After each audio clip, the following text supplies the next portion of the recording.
We are with ABB, and we will talk about the infrastructure.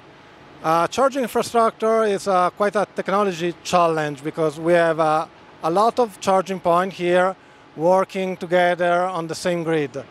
Let's hear from the man responsible for this. How was to set up this charging network?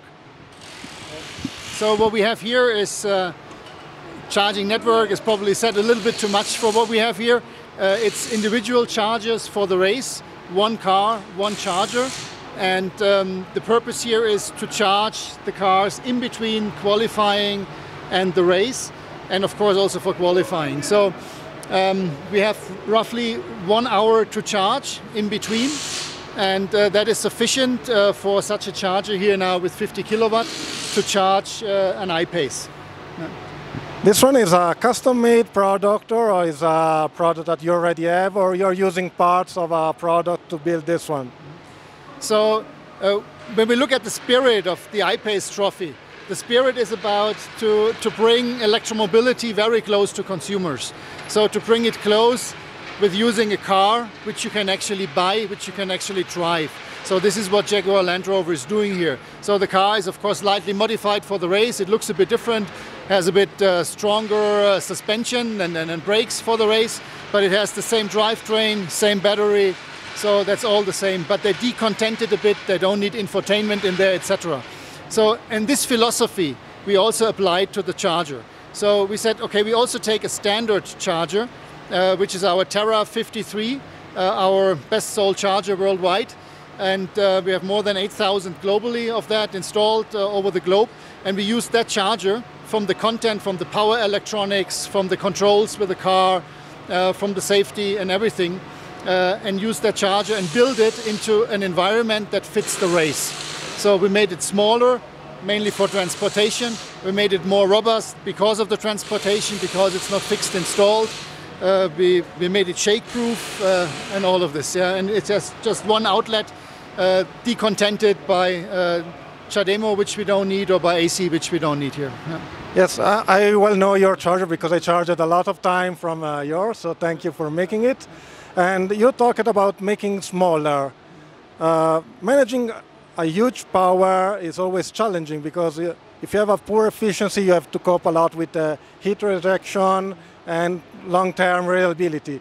What is your plan for making very high power charge? Because now we are talking about 400 kilowatts or even more maybe in the future. Yeah. So I would say we are beyond the plan. We have that already installed. So we have chargers up to 600 kilowatt in the field for buses.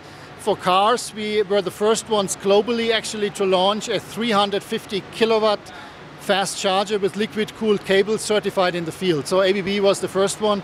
Just now, others are also coming. So that's already reality. But it's reality on the charger side, 350 kW. It's not yet reality on the car side, as you know. So, and here the battery technology that has to still make the next step. And about dimension, you think in the future this charger will become like a handbag, something that I can bring in my home, or not? So I do not see this one in your home, to be honest. I don't know your home, my friend, but I don't see it. It's, I mean, it's a 50 kilowatt charger, and for home use, for residential use, or for workplace use, we really see AC charging, slow charging still as the main way of charging, to have multiple outlets on AC, because you stay at that place longer for hours. Hopefully you stay longer for hours at home, and then you can charge in a nice way for a battery slow on AC, and you can also combine that probably with your building management system or with your solar or whatever. Fast chargers we see more for on the route charging.